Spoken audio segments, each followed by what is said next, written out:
6:48, time for the morning rush. An investigation is underway after a police shooting at a hotel near the Albuquerque airport left an armed suspect dead. APD Chief Harold Medina says that the detectives, they tracked the suspect down. That was to the Comfort Inn near the airport around 10 last night. They say that he tried leaving the hotel, but when he saw police, he jumped out of a second-story window before gunfire was exchanged. The chief says that their canine named Rebel was shot and killed. A New Mexico police officer is still recovering in the hospital after getting shot in the neck and shoulder during a traffic stop in Bloomfield. Officer Timothy Ontiveros was transported from San Juan County to UNM Hospital here in Albuquerque on Monday night. Many of his family members have come from out of town to support him. At last check, Ontiveros is still in critical condition. Meanwhile, we are learning more about the suspect accused of shooting Officer Ontiveros. Investigators say that Officer Ontiveros and another officer pulled 58-year-old Dennis Armenta over in a traffic stop. They say that he later opened fire, hitting Ontiveros in the neck. The other officer shot back, killing Armenta. Armenta had a lengthy criminal record. Ryan. And more thunderstorms are ahead, but not all of the rainfall will reach the ground, especially in western New Mexico. Lightning from the thunderstorms could spark up wildfires, and as that happens, with some strong outflow winds from the thunderstorms, that can actually spread the wildfires more. And while more rainfall this weekend actually may dampen the fires, if it warms up and dries out again, which it likely will later next week, more fires can smolder and reignite. The U.S. Court of International Trade is ordering a permanent stop to President Donald Trump's sweeping tariffs after an injunction was filed by New Mexico's Attorney General and 10 other states' AGs. The 11 states argued that emergency powers used by the president to implement his tariffs were used incorrectly. Yesterday, the court ruled in favor of the 11 states striking down the tariffs.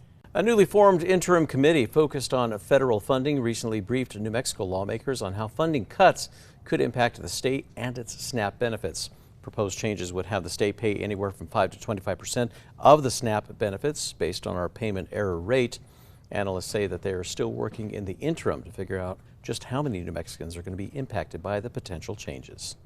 We now know how the city of Albuquerque will spend millions of dollars in opioid settlement funds to improve the Gateway Center. $4.5 million has been allocated to boost recovery housing, the Gateway's medical sobering center, and the first responder receiving area. Ryan. Springtime baseball looking pretty good as the Isotopes at Isotopes Park will take on the Sugar Land Space Cowboys at 6:35 for today, tomorrow, and Saturday. Mostly in the mid-80s, a little bit breezy occasionally later in the evening hours, but mostly good weather in the short term. Our own weather team is now breaking down what New Mexicans can expect this summer. That's with the monsoon season. Senior service hydrologist at the National Weather Service in Albuquerque says the state just had its driest winter in 130 years. Albuquerque is now relying on the Santa Fe Group aquifer because of the reduced flow from the San Juan Chama project and the Rio Grande. The Albuquerque Department of Parks and Recreation is enlisting the help of residents for a new study. Anyone who's captured a photo of a badger in the area, whether that be with their phone or a trail cam, is asked to send it in. They ask that the photos clearly show the animal's head stripe, which functions like a fingerprint. Ryan. And taking a look at traffic right now, getting a little bit busier out there, but still pretty good traffic flow. No major accidents, no slowdowns. And taking a look at Tracker, heading north on I-25 near Montgomery, passing cars and trucks. Again, high volume, but good traffic flow. We'll have more traffic updates throughout the rest of the morning.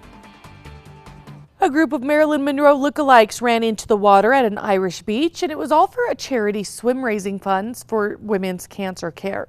Video footage shows nearly 200 people in platinum blonde wigs running into the surf with beach balls near Dublin on Sunday. The event raised more than $37,000. And now it's time for the 5 facts. At number 5, the Albuquerque Department of Parks and Recreation is enlisting the help of residents for a new study. Anyone who's captured a photo of a badger in the area, whether that be with your phone or a trail camera, is asked to send it in. They ask the photos clearly show the animal's head stripe, which functions like a fingerprint. They have not released the exact details of the study, but they say the photos will help shape future land management. At number 4, the governor is declaring a state of emergency over current drought conditions across the state. The executive order lets state agencies take immediate action.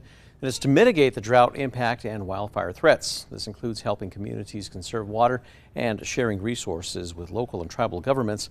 The task force has until July the 31st to recommend short-term measures to reduce wildfire risk. And at number 3, more thunderstorms are ahead, just like what we saw back in 1964 on this day. A very strong F3 tornado caused damage to Maxwell, a 3-mile path, a 4-block wide path in town with all 18 homes destroyed in town. 38 more were damaged. 1 person died.